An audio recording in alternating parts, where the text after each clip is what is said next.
Bien, donc bonjour à tout le monde. Je voudrais remercier une fois de plus donc, le Centre universitaire francophone par l'intermédiaire de Madame Vinaver qui nous permet d'établir ce cycle de conférences, ce premier cycle de conférences, donc, qui sont orientées pour cette fois-ci sur le programme des épreuves de français du baccalauréat. Il s'adresse bien sûr à l'abri du protocole qui a été signé entre le Centre universitaire francophone, l'École française de Belgrade et la bibliothèque universitaire de l'Université de Belgrade. Donc, ici pour aider, au fond, les étudiants, les élèves, non seulement de l'école française, mais aussi de toute la zone de l'Europe du Sud-Est. Et bien sûr, aujourd'hui, Madame Nadia Duric, qui va nous présenter donc une communication conférence sur l'œuvre au noir, Mémoire d'Adrien de Marguerite Yourcenar, qui est une des trois œuvres au programme pour l'objet d'étude du roman, mais éclairée, j'allais dire, par la perspective de cette sorte d'axe problématique qui est fixé, donc soi-même comme un autre, en reprenant le titre, au fond, d'une des œuvres de Ricoeur. Donc c'est une conférence qui va éclairer les élèves, elle n'est pas facile, bien sûr, mais ce sont des perspectives qui sont ouvertes, et bien évidemment, je la remercie d'avoir accepté. Je précise aussi que Marguerite Yourcenar est l'un des points centraux de la thèse doctorale qu'elle est en train d'achever. Merci encore.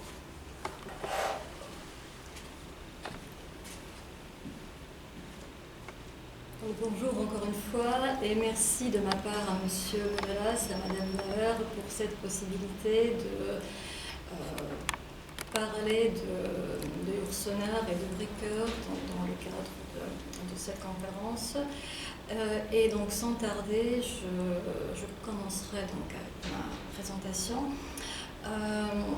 L'intitulé « Être moi-même avant de mourir », l'identité narrative en mémoire d'Adrien de Marguerite Yourcenar, résume déjà le sujet de la conférence. Et donc la citation « Être moi-même avant de mourir » est tirée du texte du roman.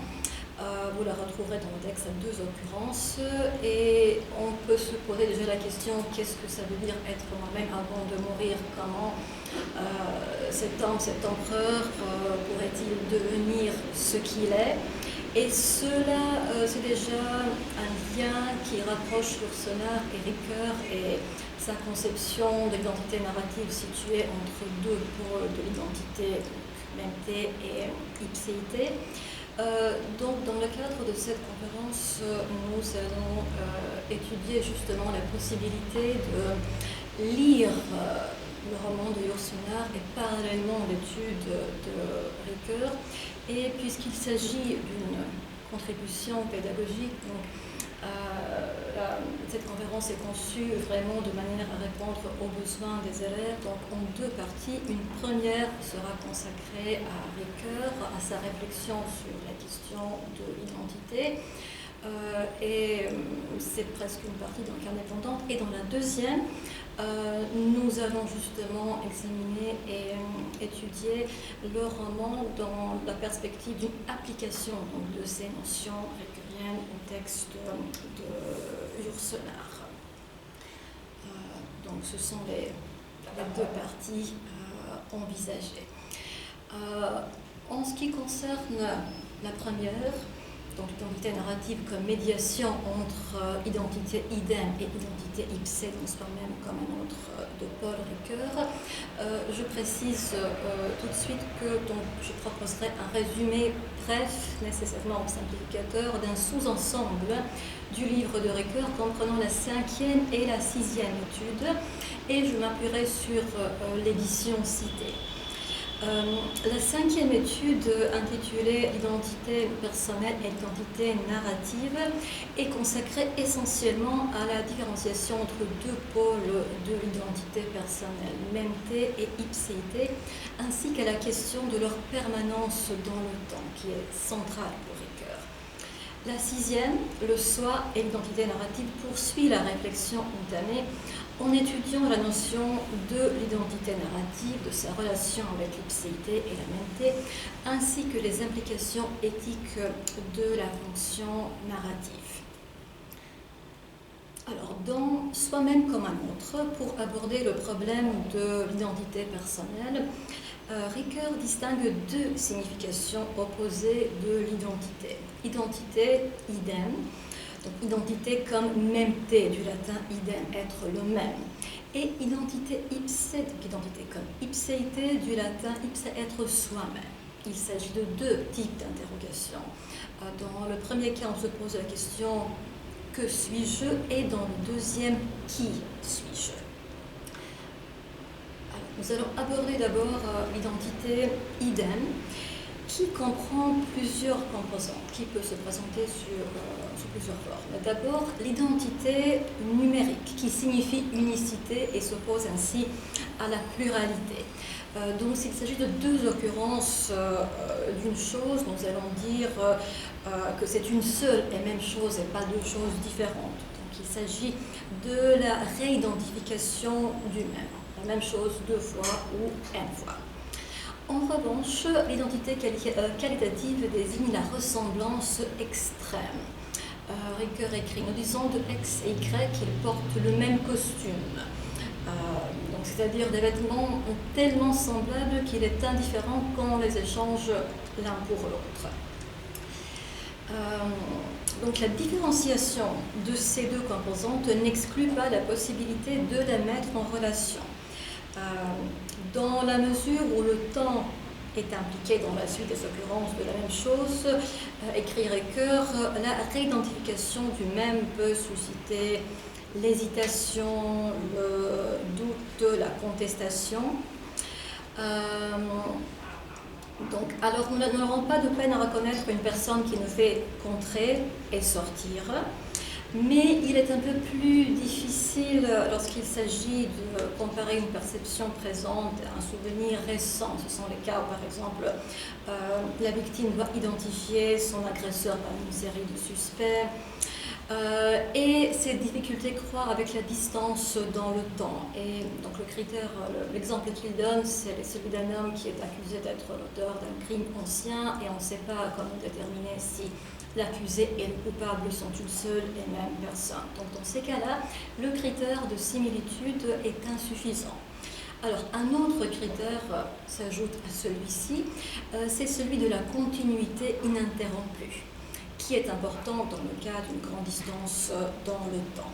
Donc, alors, il faut faire appel au critère de la continuité ininterrompue entre le premier et le dernier stade du développement de ce que nous tenons pour le même individu.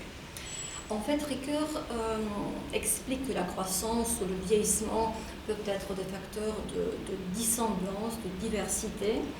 Et il donne plusieurs exemples de cette continuité ininterrompue. Nous disons d'un chêne qu'il est le même dans du blanc à l'arbre développé. Un animal aussi est le même de la naissance à la mort. Un homme aussi, si on le prend pour un échantillon de l'espèce, est le même de la naissance à la mort. Et il explique que la démonstration de cette continuité repose sur la mise en série ordonnée de changements faibles qui, prise à l'un, menacent la ressemblance sans la détruire. C'est l'exemple que tout le monde connaît des portraits de nous-mêmes à des âges différents, successifs. C'est l'exemple que dans Ricoeur, nous pouvons voir que la ressemblance est menacée, mais elle n'est pas détruite et on peut suivre cette continuité ininterrompue à travers plusieurs stades successifs. Donc, pour protéger l'identité de l'effet du temps, qui est perçu comme un facteur de dissemblance, il faut, dit Ricoeur, poser à la base de similitude de la continuité ininterrompue du changement un principe de permanence dans le temps. Et c'est surtout ce qui va l'intéresser dans les pages qui suivent dans cette partie de son ouvrage. L'idée principale est celle de la structure. Par exemple, la structure d'un outil dont on peut changer toutes les pièces, mais il restera en fait le même. Ou alors, le code génétique reste le même, même si l'individu biologique peut changer. Et il écrit: toute la problématique de l'identité personnelle va tourner autour de cette quête d'un invariant relationnel, lui donnant la signification forte de permanence dans le temps. C'est ce qu'il dit au sujet de l'identité idem. Nous allons voir maintenant comment il définit l'identité ipsée. Il constate déjà dans la préface qu'il ne faut pas comprendre l'identité ipsée au sens de l'existence d'un prêtre ou du noyau non changeant de la personnalité. Il doit la définir de manière différente. Et en relation avec la permanence dans le temps, encore une fois. Il se demande quelle forme de permanence dans le temps l'identité au sens d'ipséité du soi pourrait impliquer. Et il évoque deux modèles de permanence dans le temps que nous employons en parlant de nous-mêmes: le caractère et la parole tenue. Son hypothèse, c'est qu'il existe une polarité entre ces deux modèles de permanence et que lorsqu'il s'agit de la permanence du caractère, on a affaire à un recouvrement quasi complet des deux problématiques, celle de l'idem et celle de l'ipsée, alors que lorsqu'il s'agit de la fidélité à soi, donc dans le maintien de la parole donnée, on voit un écart extrême entre la permanence du soi et celle du même. Donc, dans le pôle du caractère, idem et ipsée tendent à coïncider. Dans le pôle du maintien du soi, l'ipséité s'affranchit de la mêmeté. Et il explique ensuite comment il comprend donc le caractère. La question qu'il pose, c'est: faut-il considérer le caractère comme immuable? Parce que si on le considère comme tel, il serait à placer du côté de l'identité idem. Le caractère serait alors quelque chose de fini, donc c'est quelque chose qui n'est pas choisi par l'individu. Mais cette perspective est mise en question parce qu'il se propose d'interpréter le caractère en termes de disposition acquise, ce qui introduit la dimension temporelle. Et il s'intéresse ensuite à l'habitude et aux identifications acquises qui participent à la formation du caractère. Donc le caractère en tant qu'habitude d'abord. Ricoeur explique que l'habitude a un rôle dans l'histoire du caractère. On peut distinguer l'habitude contractée ou l'innovation de l'habitude déjà acquise, définitivement acquise. Ce serait la sédimentation. Et il constate que c'est cette sédimentation qui confère au caractère la sorte de permanence dans le temps que j'interprète ici comme recouvrement de l'ipsée par l'idem. Donc en caractère, c'est mon ipsée, mais cet ipsée de type s'annonce comme un idem. Et il explique que chaque habitude ainsi contractée, acquise et devenue disposition durable constitue un trait. C'est un trait de caractère précisément. Un signe distinctif à quoi on reconnaît une personne. Donc on peut la réidentifier comme étant la même, mais nous restons dans le domaine justement de la mêmeté. Les deux se recouvrent ici. En ce qui concerne les identifications acquises, Ricoeur évoque les identifications A, donc A des valeurs, des normes, des idéaux, des modes, des héros, etc. Et explique que l'identité d'une personne est faite donc de ces identifications A. La personne, la communauté se reconnaissent dans ces identifications et ainsi, écrit-il, s'intègrent au trait du caractère les aspects de préférence évaluative qui définissent l'aspect éthique du caractère. Là, il fait référence à Aristote. Et il explique aussi, donc il écrit que le processus est parallèle à la contraction d'une habitude. Donc, selon Ricoeur, il s'agit d'une intériorisation qui annule l'effet initial d'altérité et ainsi se stabilisent les préférences, appréciations, estimations constative, de telle façon que la personne se reconnaît à ces dispositions qu'on peut dire évaluatives. Donc Ricoeur trouve que par cette stabilité empruntée aux habitudes, aux significations acquises, le caractère peut assurer l'identité dans plusieurs sens possibles. Identité numérique, qualitative, continuité ininterrompue dans le changement, la permanence dans le temps. Donc il s'agit d'un recouvrement du qui par le quoi, de l'ipse par l'idem. Mais on ne doit pas quand même renoncer à leur distinction. Parce que justement, puisque le caractère est présenté comme ayant une histoire, le caractère est quelque chose qui se forme, même si on peut l'envisager comme le pôle stable du caractère, on peut aussi lui donner une dimension narrative, puisque comme il constate ce que la sédimentation a contracté, le récit peut le redéployer. Donc on peut placer le caractère dans le mouvement de la narration. Il y a un autre aspect qu'il étudie ensuite, et c'est celui de la parole tenue. Puisqu'il s'intéresse au contexte dans lequel on pourrait faire la distinction entre l'identité du soi et l'identité du même. Nous avons vu que ces deux notions peuvent se recouvrir, mais la question qu'il se pose, c'est est-ce qu'on peut les dissocier et de quelle manière pourrait-on les dissocier entièrement et mettre en quelque sorte à nu l'ipséité du soi, sans le support de la mêmeté. Et il répond à cette question en proposant justement la notion de la parole tenue. Il dit qu'il y a un autre modèle de permanence dans le temps, qui n'est pas celui du caractère, qui est celui de la parole tenue.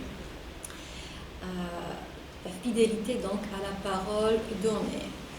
Et il écrit justement une chose est la persévération du caractère, une autre la persévérance à la fidélité de la parole donnée. Donc c'est cette tenue de la parole donnée qu'il considère comme figure emblématique d'une identité qui est polairement opposée à celle du caractère, qu'on ne peut pas inscrire dans la dimension de quelque chose, en général dans la dimension de la mêmeté, et qui, selon Ricoeur, paraît bien constituer un défi au temps, un déni du changement. Quand même mon désir changerait, quand même je changerais d'opinion, d'inclination, je maintiendrai. Donc c'est grâce à la parole tenue, par la parole tenue, que l'ipséité et la mêmeté cessent de coïncider. Et on arrive alors à la notion de l'identité narrative. Quelle est sa relation à ces deux différentes formes d'identité que nous venons d'étudier? En fait, Ricoeur constate qu'il y a une polarité en termes temporels entre ces deux modes de permanence dans le temps, donc la persévération du caractère et le maintien du soi dans la promesse. Et qu'il y a un intervalle de sens entre les deux qu'il faut combler, qu'il faut en fait mettre en place une médiation entre ces deux modalités. Et pour y arriver, il propose justement la notion d'identité narrative qui occuperait le milieu entre les deux. Et il continue alors, l'ayant ainsi situé dans cet intervalle, nous ne serons pas étonnés de voir l'identité narrative osciller entre deux limites. Une limite inférieure où la permanence dans le temps exprime la confusion de l'idem et de l'ipsé, et une limite supérieure où l'ipsé pose la question de son identité sans le secours et l'appui de l'idem. Donc c'est dans la dialectique de l'ipséité et de la mêmeté que se révèle la nature véritable de l'identité narrative. Cette identité narrative, c'est d'abord l'identité du personnage, mais elle se construit en liaison avec l'identité de l'intrigue. Ricoeur distingue, en ce qui concerne l'intrigue, la concordance, donc ce serait l'agencement des faits, c'est le principe d'ordre, et la discordance, c'est le renversement de la fortune, etc. Et l'intrigue est une transformation réglée, donc depuis une situation initiale jusqu'à une situation terminale. Et elle est définie par Ricoeur de manière suivante. Donc il parle de configuration et il la définit comme cet art de la composition qui fait médiation entre concordance et discordance. Donc il s'agit d'une concordance discordante qu'il propose de définir comme synthèse de l'hétérogène. Donc l'hétérogène, c'est le divers des événements, c'est la pure succession, ce sont toutes ces composantes disparates de l'action. Et cette synthèse se fait par l'unité temporelle de l'histoire racontée, par l'enchaînement de l'histoire, par l'unité de la forme temporelle. Donc dans la narration, on raconte des événements. Donc, l'événement est une source de discordance parce qu'il surgit, donc il est imprévu, imprévisible, mais en même temps, il est source de concordance. Il est ce qui fait avancer l'histoire. Et de plus, écrit-il, il paraît après coup comme nécessaire ou probable, justement en raison de cet acte de configuration, parce que ce qui aurait pu arriver autrement ne pas arriver du tout, est après coup perçu donc, comme justement ce qui est nécessaire. Donc cette conception de l'intrigue comme synthèse de l'hétérogène, comme synthèse de concordance et de discordance est très importante parce que lorsque Ricoeur passe ensuite à l'identité du personnage, il la définit en relation à l'intrigue, puisque le personnage est compris comme celui qui fait action dans le récit, et l'identité du personnage se comprend par transfert sur lui de l'opération de mise en intrigue, qui est d'abord donc appliquée à l'action racontée. Le personnage, dirons-nous, est lui-même mis en intrigue. Donc il a posé la corrélation entre action et personnage, et il affirme ensuite que de cette corrélation résulte une dialectique interne du personnage qui correspond à cette dialectique de concordance et de discordance qui est déployée par la mise en intrigue de l'action. Donc, il y a une ligne de concordance selon Ricoeur où le personnage peut être considéré comme une singularité, donc il y aurait une totalité temporelle qui est distincte de l'autre, et il y a à la fois une ligne de discordance puisque cette totalité est menacée par l'effet de rupture en raison des événements imprévisibles, des rencontres, des accidents, etc. Et donc il y aurait une synthèse concordante-discordante où on voit que dit-il, la contingence de l'événement contribue à la nécessité, en quelque sorte rétroactive, de l'histoire d'une vie. À quoi s'égale l'identité d'un personnage. Et donc, la personne, pour Ricoeur, le personnage du récit n'est pas une entité distincte de ses expériences. C'est l'essentiel. Donc, le récit construit l'identité du personnage qu'on peut appeler son identité narrative en construisant celle de l'histoire racontée. Donc, l'identité de l'histoire fait l'identité du personnage.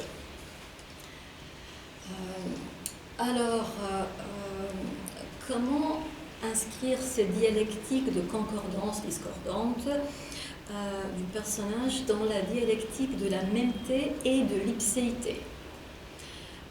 Ricoeur souhaite confronter cette concordance discordante du personnage à la requête de permanence dans le temps, qui attache la notion de l'identité. Donc c'est ce que nous avons vu, la mêmeté d'un caractère, l'ipséité du maintien de soi.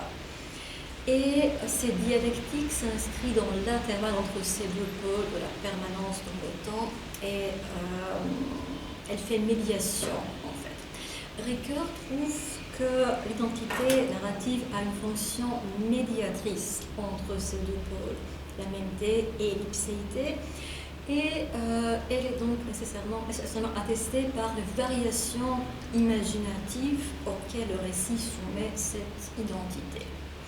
Et justement, la littérature permet de varier le rapport de l'identité narrative à ces deux pôles d'identité personnelle, donc la mémité et l'ipséité.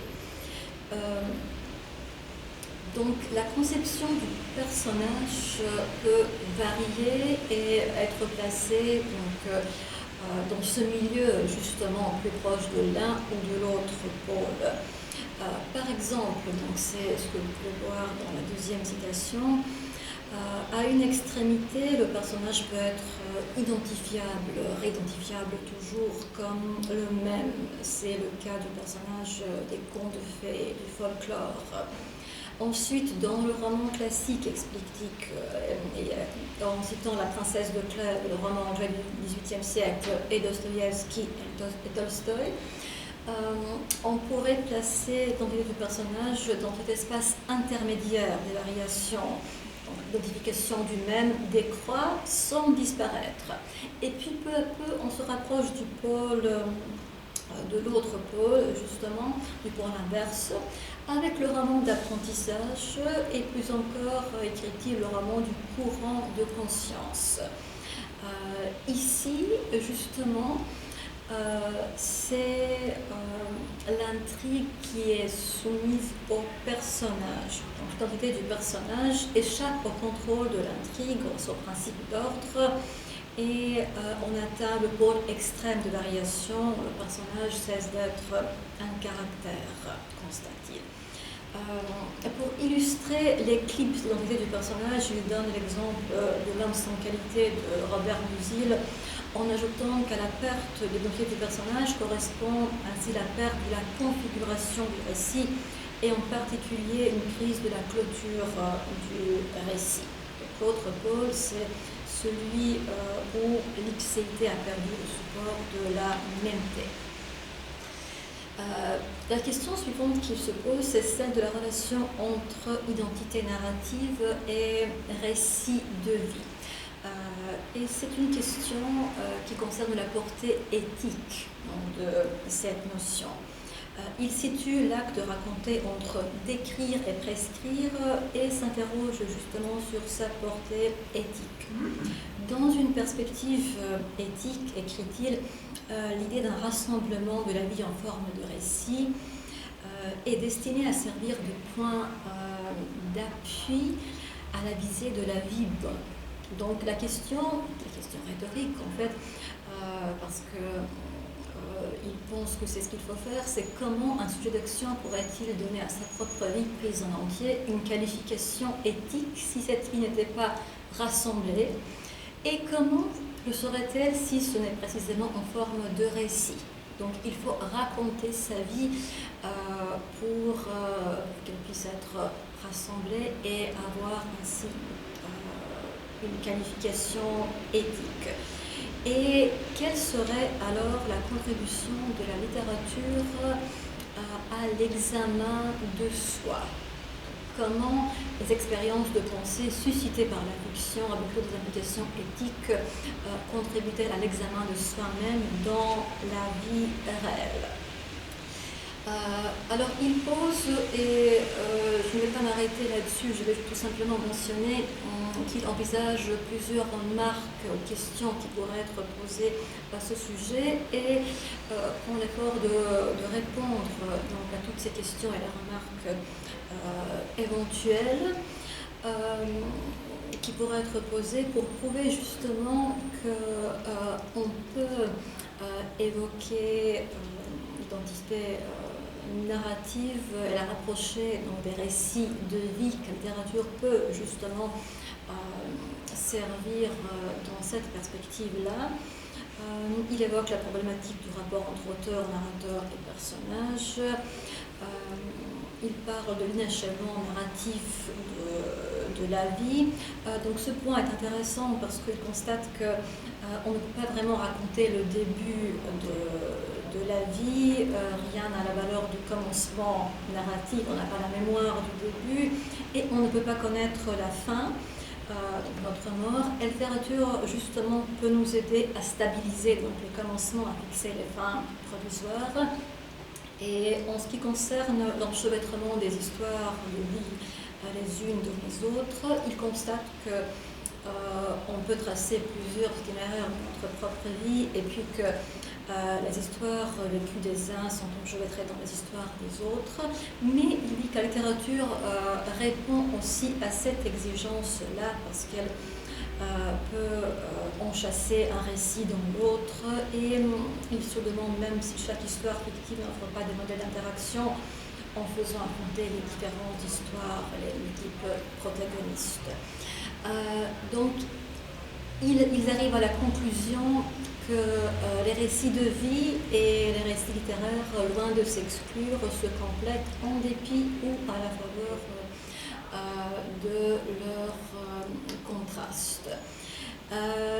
Et justement, il arrive à aborder les relations entre narrativité et éthique.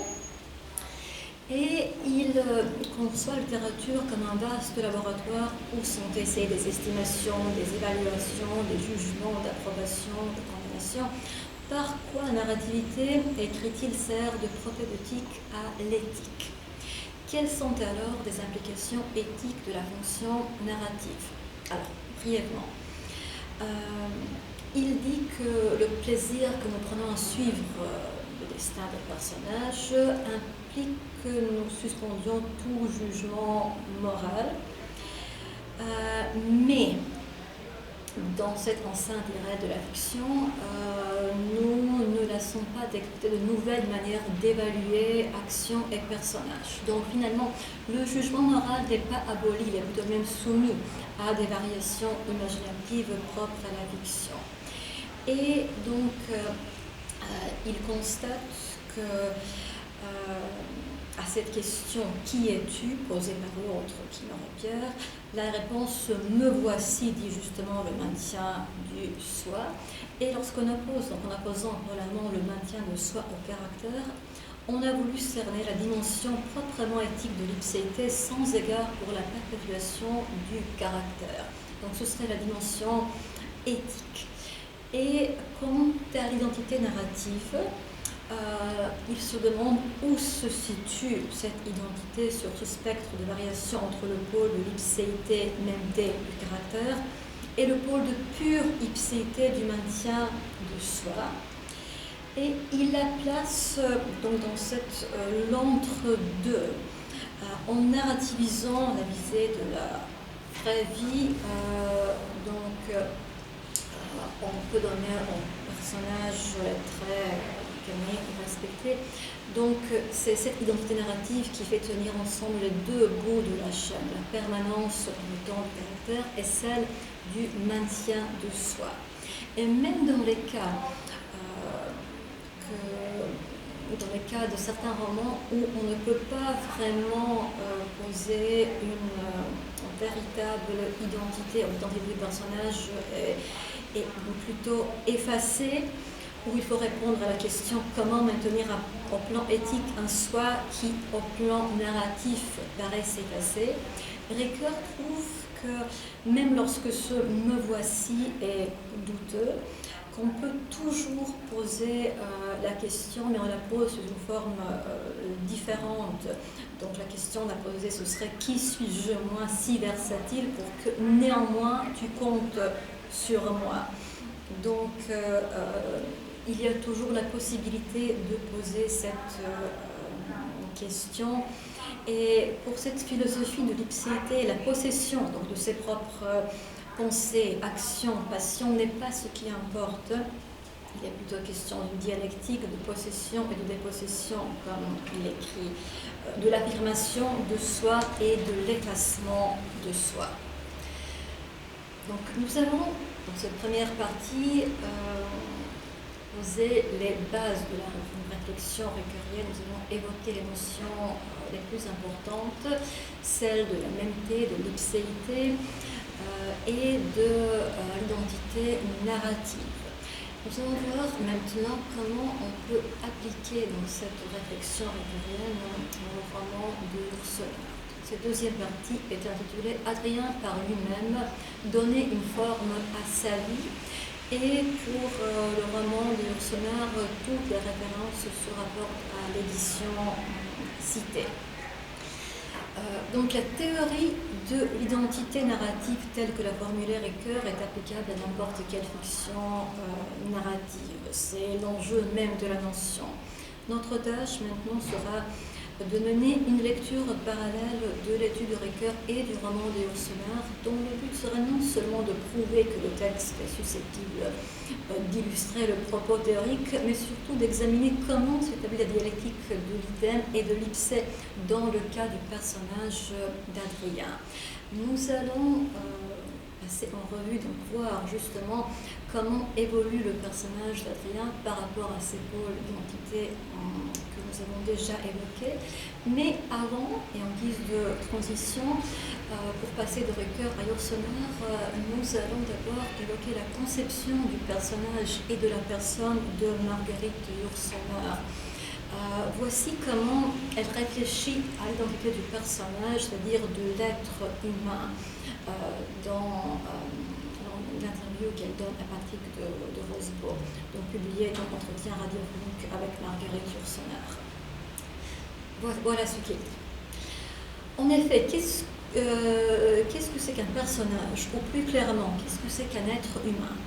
Est-ce, comme le veut Marcel Proust dans son grand roman, ou comme le veut aussi par exemple la philosophie bouddhiste, une sorte d'agglomérat, une sorte de paquet de sensations, d'émotions, de souvenirs, qui n'a rien en lui-même de consistant, qui est fait entièrement du reflet des situations, des circonstances, du milieu sur lui?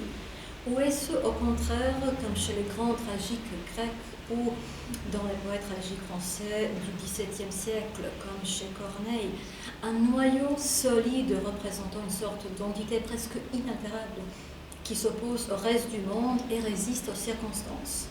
Il y a bien entendu du vrai dans les deux points de vue et la plupart des êtres se présentent tour à tour ou simultanément comme cet agglomérat transitoire et par une contradiction inexplicable comme cette espèce de noyau inaltérable et éternel.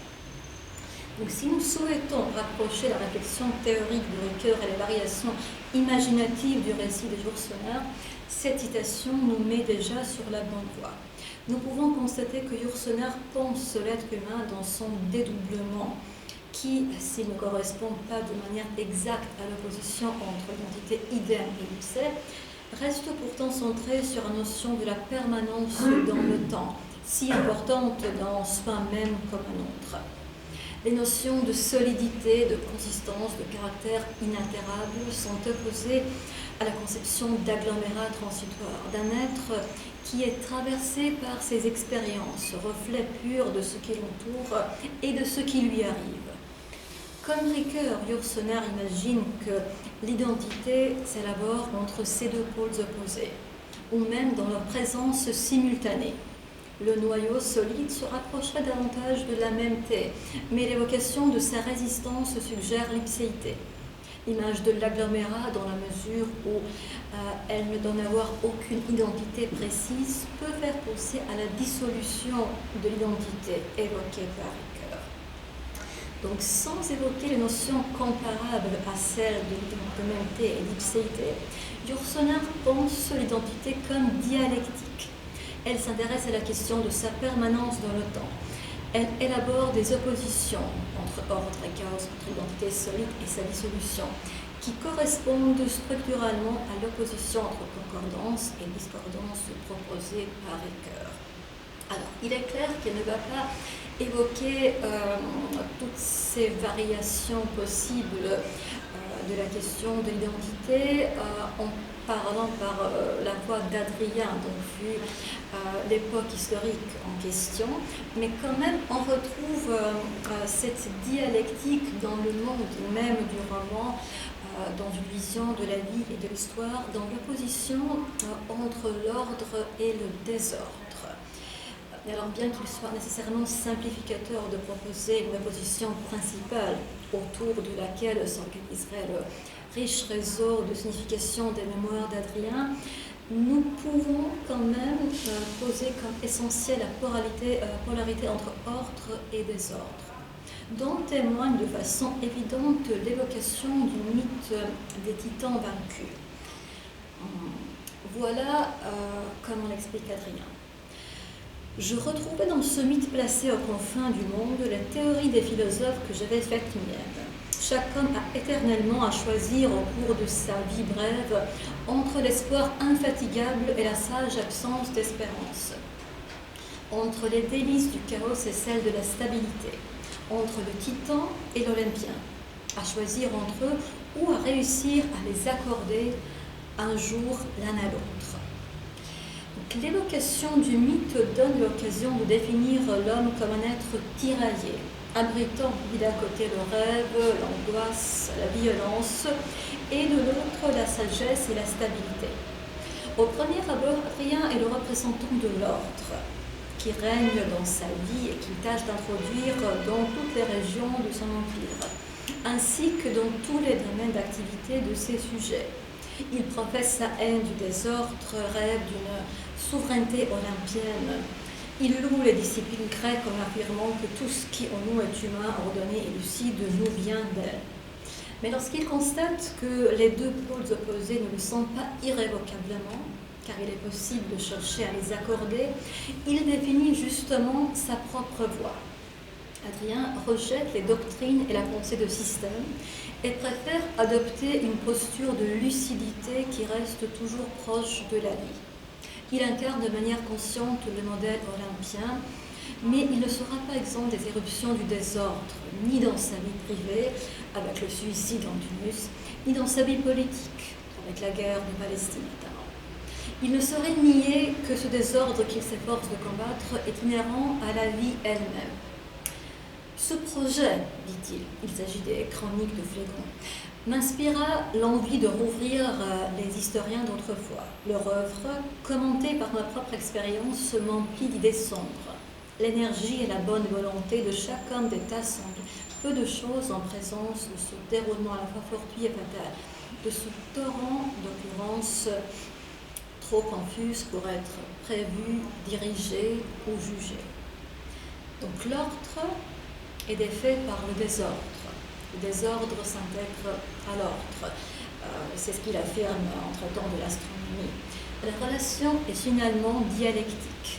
Et c'est cette dialectique qui détermine et dirige la vie d'Adrien. Puisque nous l'avons établi, nous pouvons maintenant passer à l'évolution du personnage entre ces deux pôles, celui de la mêmeté et de l'ipséité. Puisque nous pouvons le constater, Adrien lui-même, lorsqu'il parle de certains autres personnages, le fait dans des termes qui peuvent justement nous faire penser à cette opposition proposée par Ricoeur. Il lui arrive, certes, d'évoquer la problématique de l'identité idem par rapport à la problématique de la continuité ininterrompue. Nous pouvons citer quelques exemples. Lors de la visite de son ancienne maîtresse, par exemple, il constate l'effet ravageur du temps sur son visage. Les traits de ma visiteuse semblaient aplatis, fondus, comme si la main du temps avait passé et repassé brutalement sur un masque de cire molle. Ensuite, il est attentif à la transformation physique d'Antinous. Ce tendre corps s'est modifié sans cesse à la façon d'une plante, et quelques-unes de ces altérations sont imputables au temps, dit-il. Il est conscient aussi que l'image qu'il risque de garder de Lucius est une image faite de mémoire superposée qui ne correspond ensemble à aucune phase de sa rapide existence. Pourtant, ce type de constat reste de moindre importance. L'évocation de la composante idem de l'identité provoque chez lui des réactions plus significatives dans un autre contexte. Il s'agit des cas où l'identité idem est évoquée pour elle-même, dépourvue du moment réflexif de l'ipséité, le qui étant oblitéré par le quoi, souvent dans la perception qu'un être humain a de l'autre. Il dit par exemple: le rang, la position, nos hasards restreignent le champ de vision du connaisseur d'un. Et il refuse d'être ainsi réduit. Il me déplaît qu'une créature croit pouvoir escompter mon désir, de prévoir mécaniquement s'adapter à ce qu'elle suppose mon choix. Mais l'homme peut faire une expérience similaire concernant sa propre identité lorsque la mêmeté se détache de l'ipséité. Et dans le cas d'Adrien, cela arrive lorsque son corps lui devient étranger. D'abord, après le suicide d'Antinous. À l'heure du bain, dit-il, tendant aux esclaves mes jambes à épiler, je regardais avec dégoût ce corps solide, cette machine presque indestructible qui digérait, marchait, parvenait à dormir, se réaccoutumerait un jour ou l'autre aux routines de l'amour. Et la problématique du vieillissement s'ajoute à ces considérations. De Trajan, il dit qu'il n'était plus celui qui m'avait accueilli au camp de Cologne, il avait déjà près de 20 ans. Ses vertus même avaient vieilli. Et de lui-même, je me félicite que le mal m'ait laissé ma lucidité jusqu'au bout. Je me réjouis de n'avoir pas à faire l'épreuve du grand âge, de n'être pas destiné à connaître ce durcissement, cette rigidité, cette sécheresse, cette atroce absence de désir. Nous voyons qu'ici la permanence dans le temps est évoquée d'une manière particulière. Même des qualités morales ou affectives semblent être pétrifiées ou réifiées, comparables désormais à la matière. En refusant l'idem sans le recours de l'ipsé, Adrien refuse toute réification de l'humain, toute mécanique dans l'action et l'interaction. Il en va de même pour le pôle de l'ipsé. L'ipséité n'est pas concevable ni acceptable si elle n'a pas le support de la mêmeté, ou alors uniquement dans des cas bien précis tels que le rêve. L'attitude de l'empereur envers cette expérience transitoire du néant s'avère ambiguë. Souffrant de l'insomnie, il est capable d'apprécier ses bienfaits. Il évoque la bienheureuse inconscience. Il dit: je parvenais à savourer à peu près consciemment cet homme vide, cette existence sans passé. Mais être vide de soi, être autre ou différent serait potentiellement une expérience agréable, bienfaisante, dans certains exemples. Mais pourtant, les dernières pages font voir une attitude plus critique. Il évoque dans ce monde larvaire et spectral où le plat et l'absurde foisonnent plus abondamment encore que sur Terre, qui nous offre une idée des conditions de l'âme séparée du corps. Et si c'est le cas, donc si l'éternité est à envisager de cette manière-là, il dit: je passerai sans doute l'éternité à regretter le contrôle exquis des sens et la perspective réajustée de la raison humaine. Donc ce qu'il préfère, ce qu'il valorise, c'est finalement le contrôle de soi. Le rêve est acceptable comme épisode, non comme mode d'existence éternelle, car il est trop éloigné de l'humain. On arrive à un degré de désintégration imaginée que l'empereur ne saurait tolérer. Et dans un extrait saisissant, l'imagination qui est comparée à un rêve monstrueux lorsqu'il se déploie pour envisager la possibilité de se défaire du tout, de laisser son identité en sens de mêmeté derrière soi, paraît en même temps une confirmation de la nature exceptionnelle du rêveur. Donc c'est cette deuxième citation où l'empereur s'imagine donc être seul, sans bien, sans prestige, sans en cas des bénéfices d'une culture, s'exposer au milieu d'hommes neufs et parmi les hasards vierges. Et donc ce n'est qu'un rêve, un rêve bref, et cette liberté qui correspond aussi au pôle de l'ipsé qui n'est plus recouvert par l'idée, Cette liberté qu'il invente n'existe qu'à distance. Et il poursuit. Je me serais bien vite recréé tout ce à quoi j'aurais renoncé. Néanmoins, ce rêve monstrueux dont nous nos ancêtres, etc., je l'ai fait et de l'avoir hébergé un instant me rend à jamais différent d'eux. Donc, l'ipséité isolée et séparée de la mêmeté serait source à la fois du prestige et du danger.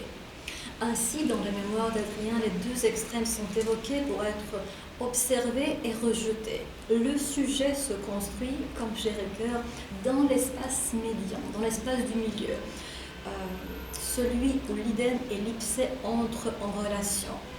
Et en accord avec la théorie de l'identité narrative de Ricoeur, la médiation entre les deux pôles se fait dans le temps.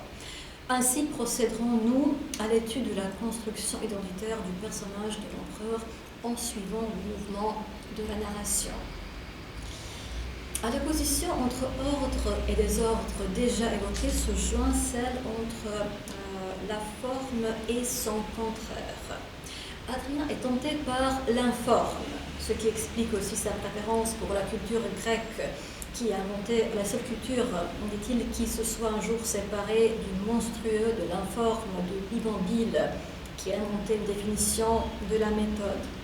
Et ce qu'il souhaite justement, c'est donner forme à sa propre vie.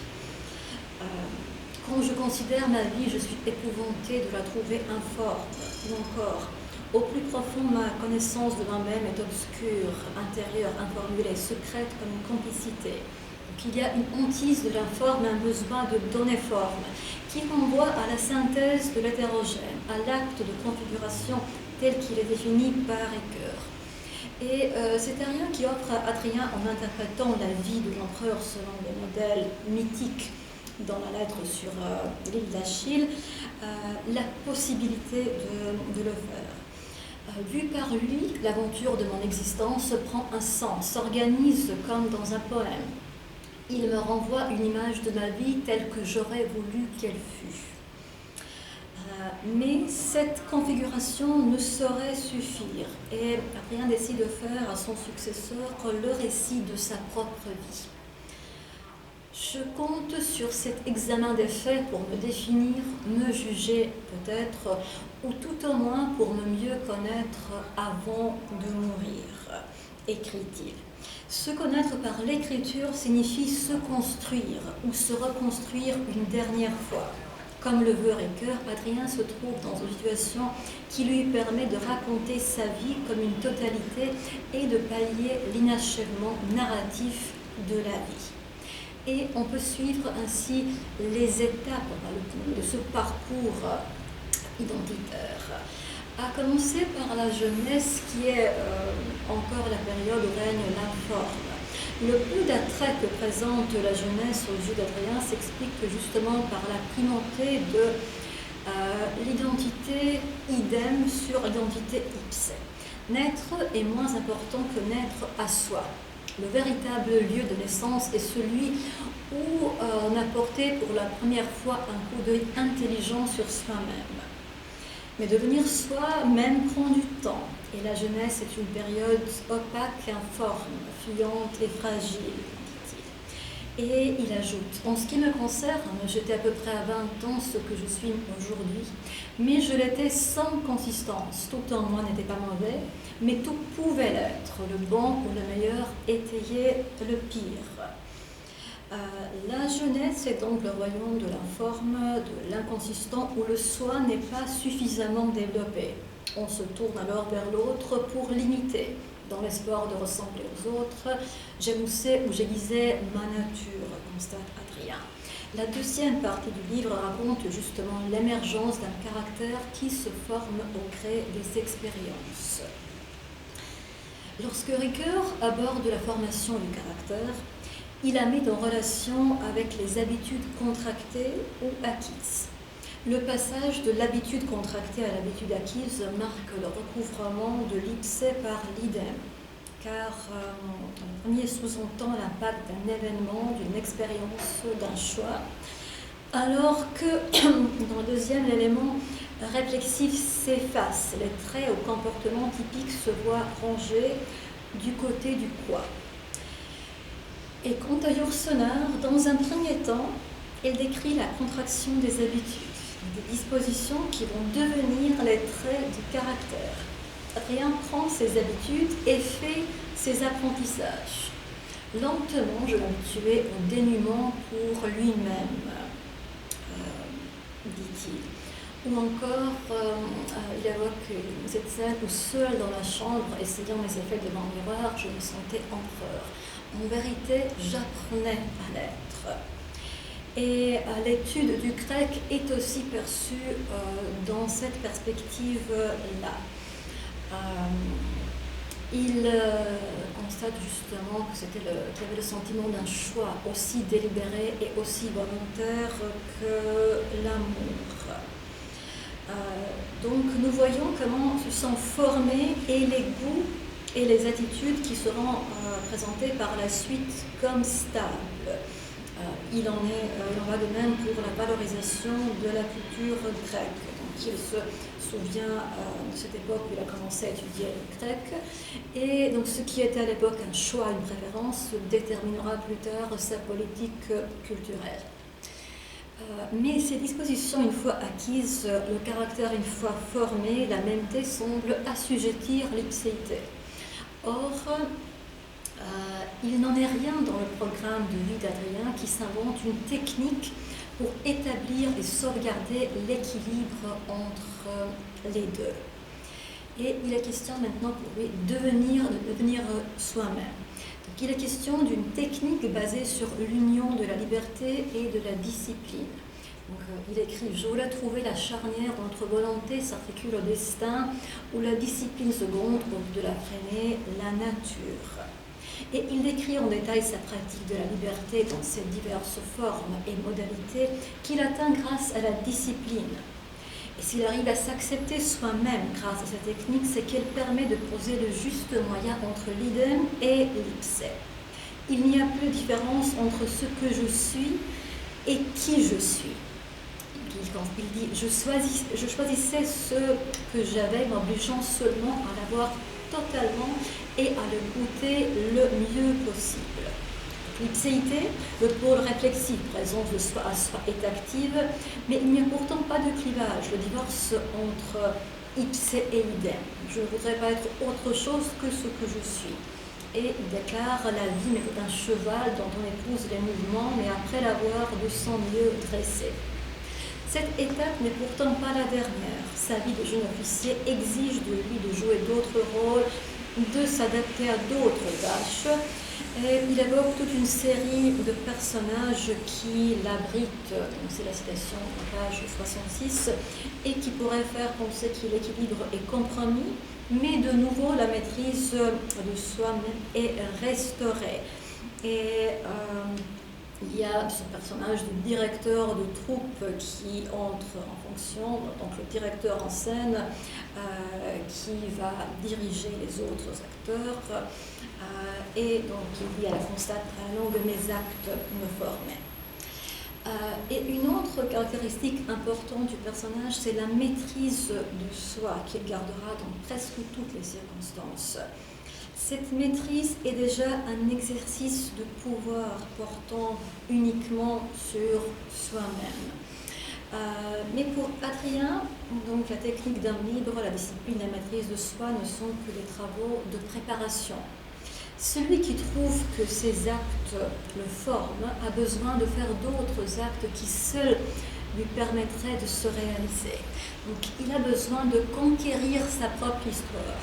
Nous avons évoqué que pour Ricoeur, l'identité narrative, l'identité du personnage, se construit par l'intrigue, par l'action. Et c'est justement ce que nous voyons dans le roman de Yourcenar. Lorsque Adrien dit « Je voulais le pouvoir, je le voulais pour imposer mes plans, essayer mes remèdes, restaurer la paix. Je le voulais surtout pour être moi-même avant de mourir. » Donc il a besoin de pouvoir qui lui permet de faire une certaine série d'actes pour, à travers ses actions, devenir ce qu'il est. Et cela explique aussi que le nouvel empereur refuse les titres, puisque, dit-il, je voulais que mon prestige fût personnel, collé à la peau, immédiatement mesurable en termes d'agilité mentale, de force ou d'actes accomplis. Donc c'est l'action qu'il peut accomplir en tant qu'empereur qui le définit et non le titre qui lui reste extérieur.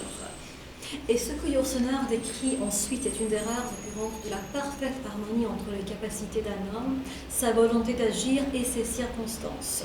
L'accès au pouvoir donne l'occasion à Adrien d'être lui-même. Seulement, une fois que l'unité est établie entre agir et être, Adrien n'a plus besoin de s'intéresser à sa propre identité, mais au reste des hommes. Le rapport à l'autre, aux autres, nous renvoie aux réflexions de Ricoeur sur la promesse et la parole tenue comme modèle de permanence dans le temps relatif à l'identité idéale. Si nous souhaitons les appliquer au texte de Yourcenar, force est de constater que l'analogie entre la promesse individuelle et le gouvernement d'un empire semble vacillante. Même s'il y a un bel exemple qui est à la portée du lecteur, la promesse donnée par Adrien à Osroès. Le plus difficile, dit-il, fut de persuader Osroès que si je faisais peu de promesses et que j'entendais les tenir. Page 157. Mais il nous faudra examiner les implications éthiques de ce métier d'empereur qu'exerce Adrien et donc nous pencher sur certaines de ses relations personnelles à la fois. Donc, ce brillant Ambetta, grand réformateur, qui se dit empereur par métier, mais exerce ce métier comme une vocation, trouve que sa responsabilité n'est pas seulement politique, mais aussi éthique et même esthétique. Il dit « Je me sentais responsable de la beauté du monde ». Et la tâche de l'empereur, qui possède donc le pouvoir suprême, c'est en fait de servir. L'empereur est celui qui sert et gouverne à la fois. Il dit que notre intérêt, bien entendu, sera de le servir, donc le genre humain. Lorsqu'il part d'Antonin, il constate l'État aura en lui un honnête serviteur et un bon maître. Et celui qui se veut donc serviteur du peuple, Adrien se conçoit en même temps comme l'un des segments de la roue, l'un des aspects de cette force unique engagée dans la multiplicité des choses. Donc, il arrive, semble-t-il, à construire un certain équilibre entre gouverner et servir. Et sa responsabilité donc, a deux visages. C'est un serviteur impérial et un maître dont le pouvoir est inégalé.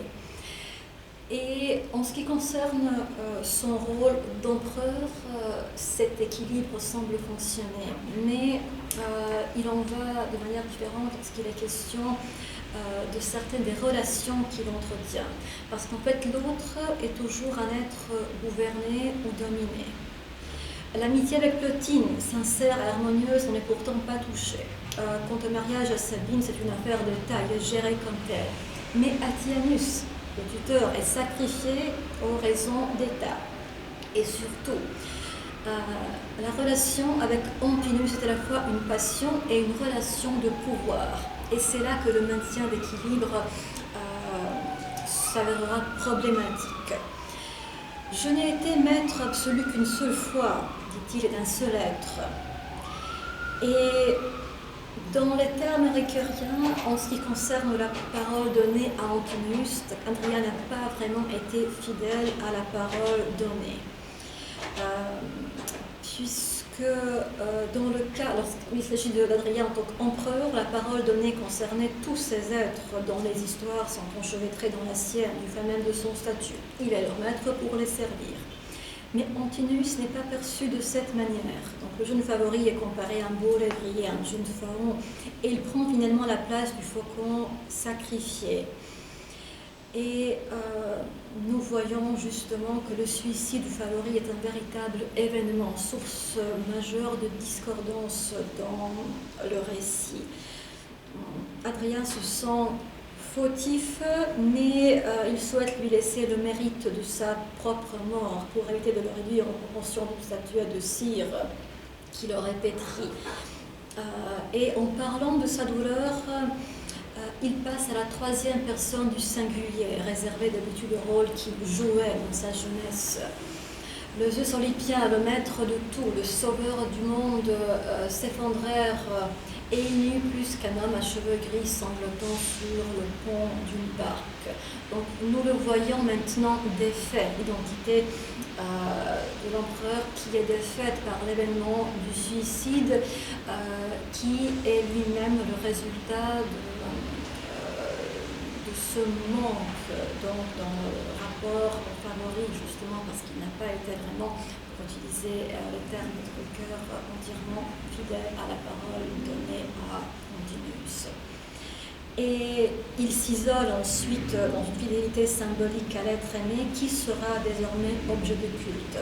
Il devient, donc Adrien devient de nouveau homme par la douleur et cet homme fait d'Antinous un dieu. Dans la suite, Adrien l'empereur continue à vivre et à gouverner, mais son existence suit désormais une courbe descendante qui finit par toucher non seulement son destin, ses affaires, mais également sa personne. Alors qu'il mène une vie sage en apparence, il reconnaît perdre dans une certaine mesure son ardeur, sa souplesse d'esprit, sa curiosité. Il est moins maître de lui-même, ce dont témoigne aussi l'incident du secrétaire éborgné. Sans raison apparente, rien met en relation les deux faits. Je n'avais pas voulu éborgner ce misérable, mais je n'avais pas voulu non plus qu'un enfant qui m'aimait mourût à 20 ans. En fait, il perd d'abord la maîtrise des événements, ensuite de ses actes, de ses dispositions, et se sent finalement délaissé par son propre corps. Le camarade intelligent d'autrefois n'était plus qu'un esclave qui rechigne à sa tâche, dit-il. Et la seule liberté qu'il croit encore posséder est celle du suicide. Ma mort me semblait la plus personnelle de mes décisions, mon suprême réduit d'homme. Mais, constata-t-il, je me trompais. En fait, personne ne veut le secourir dans cette volonté. Tous ses proches souhaitent prolonger sa vie et en tenant compte sur lui. Et Adrien est finalement convaincu. Je reprends possession de moi-même avant de mourir, dit-il. Donc, même si ce maîtrise de soi, cet équilibre entre les composants d'identité semble être perdu, le voilà qu'il retrouve, qu'il reprend possession de lui-même et il est de nouveau rendu responsable de sa vie par l'attente de ses proches. Il n'est pourtant pas question d'une foi naïve en la vitalité restaurée, d'un retour fantasmé à l'étape précédente. Lorsque le dernier chapitre commence par la phrase hautement significative, car prononcée par un homme qui se sait mourant, tout reste à faire, cela veut dire que la reconstruction de l'écriture a rejoint la vie et qu'Adrien a choisi le maintien de soi, la fidélité à ses amis et à sa philosophie de vie, malgré tous les changements objectifs, c'est-à-dire dans une perspective de l'identité comme ipséité. Cela peut être expliqué par le constat suivant. Jusqu'à présent, les modifications sont aussi extérieures que celles que le temps et les intempéries font subir à un monument dont il n'interne ni la matière ni l'architecture. Je crois parfois apercevoir et toucher à travers les crevasses le soubassement indestructible du tuf éternel. Je suis ce que j'étais. Je meurs sans changer. Et un peu plus tard, cette force qui fut moi semble encore capable d'instrumenter plusieurs autres vies, de soulever des mondes. Ces paroles illustrent la conception de l'identité comme mêmeté. Mais quand Adrien énumère ensuite toutes les figures de son identité, enfant, officier, voyageur, homme bouleversé par la mort de l'être aimé, il est clair que « je meurs sans changer » n'est pas un simple constat, mais plutôt une parole performative semblable à la formule « ici je me tiens » proposée par Ricoeur. Pour Yourcenar, comme pour Ricoeur, l'identité narrative est configurée entre deux pôles opposés. Et nous avons pu voir justement, arrivé à la fin de notre parcours, qu'il est possible justement de lire l'évolution du personnage d'Adrien en faisant recours à ces différentes notions, ces différentes conceptions d'identité évoquées par Ricoeur, et qu'en fait son évolution, les différents méandres de son parcours deviennent plus compréhensibles, plus lisibles lorsqu'on les inscrit dans la perspective proposée par Ricoeur, et que pour Yourcenar comme pour Ricoeur, l'histoire se construit dans ce milieu, dans cet entre-deux, dans cet espace de médiation entre les deux pôles de l'identité. Et pour Adrien, justement, on voit qu'il suit qu'il suit sa ligne, qu'il suit l'évolution de son personnage se passe donc entre ces deux pôles, toujours souhaitant cet équilibre qui est justement caractéristique de sa personnalité ainsi que de son règne, et qui n'est jamais pétrifié, qui est toujours problématisé, et justement vers la fin de sa vie, il arrive à le retrouver par cette reconstruction de son histoire, par l'écriture, ce qui illustre parfaitement la conception de l'identité narrative telle qu'elle a été présentée par Ricoeur. Et sur ces mots, nous allons terminer cette conférence et je vous remercie pour votre patience.